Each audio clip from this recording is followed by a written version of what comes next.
What was Gandalf's plan? For all the talk of flying eagles to Mordor or sailing there or whatever, how was he actually planning on getting there and getting to Mount Doom? Hi everyone, this is Robert. Welcome to Deep Geek. On this channel we dive into the Lord of the Rings in detail, as well as other great fantasy worlds like A Song of Ice and Fire and The Witcher. Welcome. One of the reasons why theories like why not fly the eagles to Mordor get so much traction is because despite Gandalf always coming across as wise and foresighted, he never really tells Frodo or anyone in the Fellowship what his plan is. The Fellowship head off southeast, Gandalf dies in Moria, and we're left to wonder what he would have done after that if he hadn't encountered the Balrog. Did he have a plan, or was he just making it up as he went along? Let's take a look, first at the things we know for sure that he was planning. He definitely did think that the ring needed to be destroyed, and that the only place they could do it was Mount Doom. Others may have suggested throwing it in the sea, giving it to Tom Bombadil, using it to defend Gondor, or whatever else, but not Gandalf. He was clear from the start that the only solution was to throw it into the cracks of Doom. And he was also clear that the best way to do that was not through strength of arms, but stealth, and to rely on Sauron's blind spot being that he couldn't conceive of anyone in possession of the ring actually wanting to destroy it.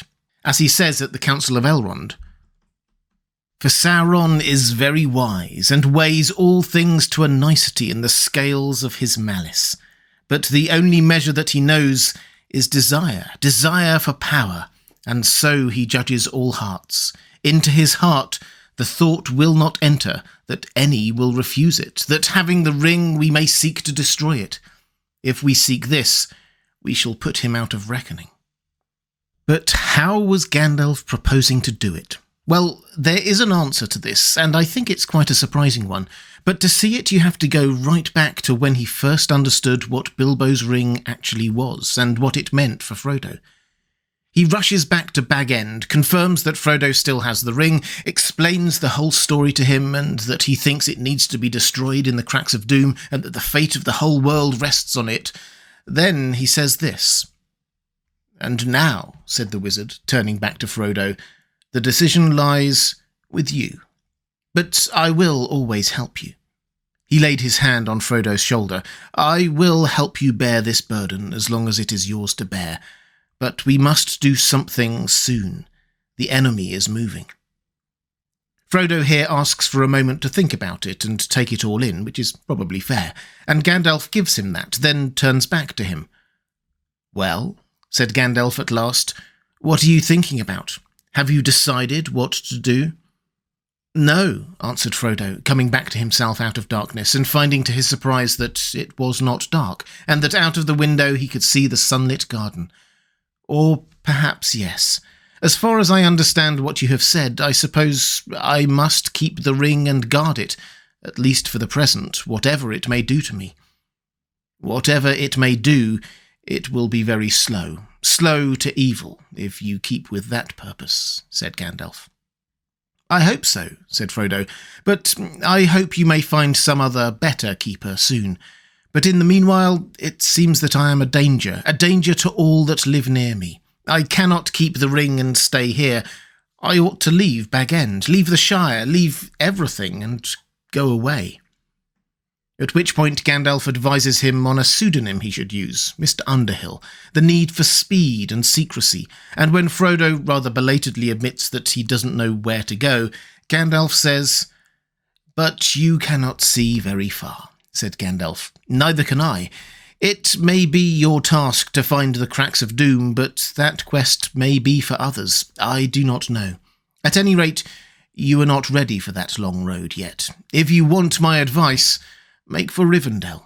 That journey should not prove too perilous, though the road is less easy than it was, and it will grow worse as the year fails."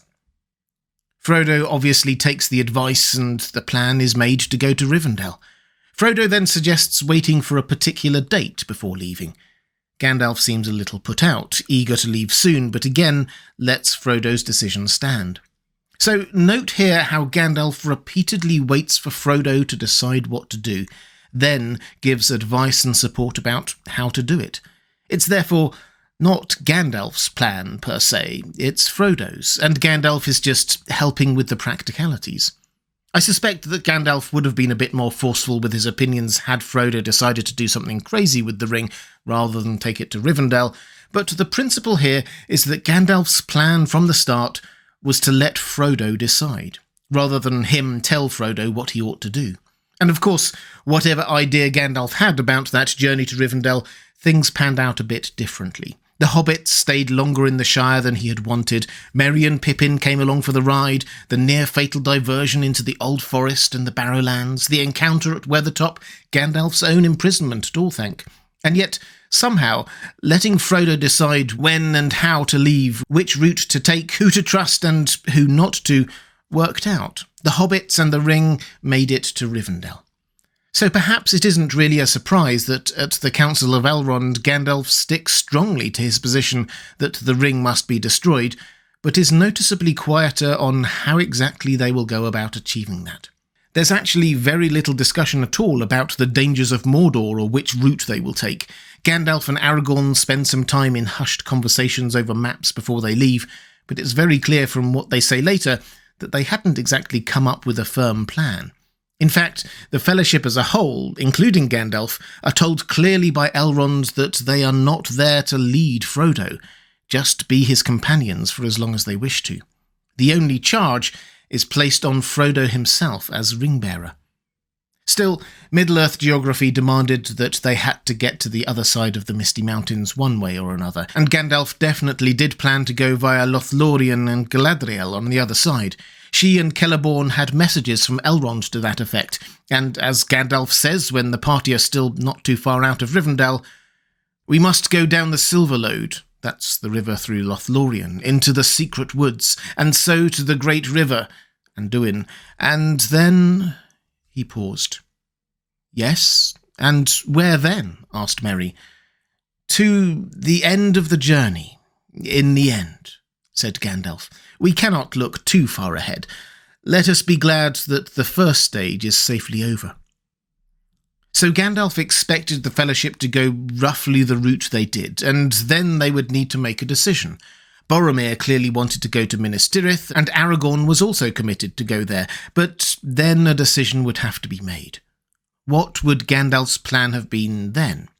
Well, Aragorn, who had known Gandalf the longest of all the Fellowship, and been a part of his plans the longest, says this when they finally reach that fateful point of decision. "Well, Frodo," said Aragorn at last, "I fear that the burden is laid upon you. You are the bearer appointed by the Council. Your own way you alone can choose. In this matter, I cannot advise you. I am not Gandalf, and though I have tried to bear his part, I do not know what design or hope he had for this hour, if indeed he had any. Most likely, it seems that if he were here now, the choice would still wait on you. Such is your fate." Aragorn thinks that Gandalf would have again waited on a decision from Frodo, just like he did back in Bag End. Frodo asks for an hour to think about it, and decides to wander away from the party to think. That prompts Boromir to seek him out and confront him, which eventually prompts Frodo to decide to go on alone. A fateful decision that led ultimately to success, albeit by a very convoluted path. Some have wondered what Gandalf might have done had he been there, but I suspect that, given all that we know, Gandalf would have similarly given Frodo that hour to decide, and things would have played out not too dissimilarly. So Gandalf's plan for the first couple of parts of the quest, from the Shire to Rivendell, then Rivendell to the decision point on the Anduin, was not to have a fixed plan, but instead let Frodo decide, and then advise, guide, and help him to do that. He repeatedly talks about not being able to see far, as if there's no point planning too far into the future, but it's not so much making it up as he goes along, as seeking to follow the path of providence and only being able to see the next few steps. Which perhaps explains how he seems so accepting and pragmatic about Frodo and Sam heading off to Mordor on their own. That was the ring-bearer's decision, and he respects it. He doesn't chide Aragorn for not following Frodo or attempt to catch up to them himself.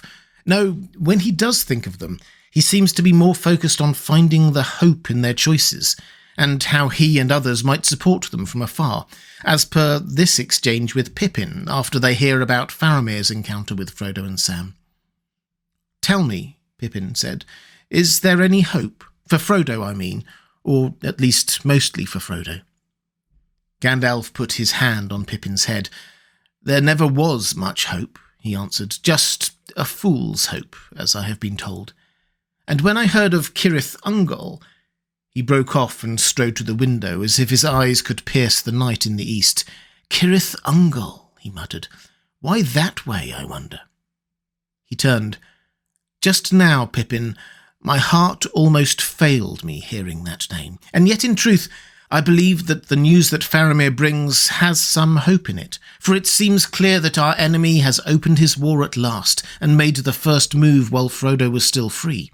So now for many days he will have his eye turned this way and that, away from his own land. And yet, Pippin, I feel from afar his haste and fear. He has begun sooner than he would. Something has happened to stir him." This commitment to letting Frodo decide perhaps shouldn't be a big surprise for us. Gandalf took seriously his commission from the Valar to encourage, support and aid the free peoples of Middle-earth, not to lead them. Gandalf was such a powerful figure, and Frodo respected him so much that if Gandalf had expressed a plan for how to get into Mordor, there's no doubt that Frodo would have gone along with it. And then Gandalf would be leading, not supporting and guiding. It's clear that Gandalf believed strongly that the ring needed to be destroyed, and that meant carrying it to Mount Doom. He believed that Frodo was meant to have the ring, and that Sauron's wisdom, such as it was, meant that he would never suspect anyone of trying to destroy it, so stealth was needed. And he also seems to have had a few other instincts about how it all might pan out, like the importance of Bilbo's mercy and Gollum still having a role to play. But beyond that, he seems happy to trust to Providence, or God's will if you prefer, and that often meant letting Frodo decide. Put simply, Gandalf had faith in Frodo and in his own role under the commission from the Valar, and ultimately in Eru himself. Yes, he did plan, but that wasn't where he pinned his hope. If you'd like to see more videos like this exploring Tolkien's deeper legendarium, there's a link appearing now on the left of your screen. And if you'd like to support this channel, thank you. There's a link to my Patreon page on the right of your screen. That's all for this time. Thanks for watching. I'll see you again soon.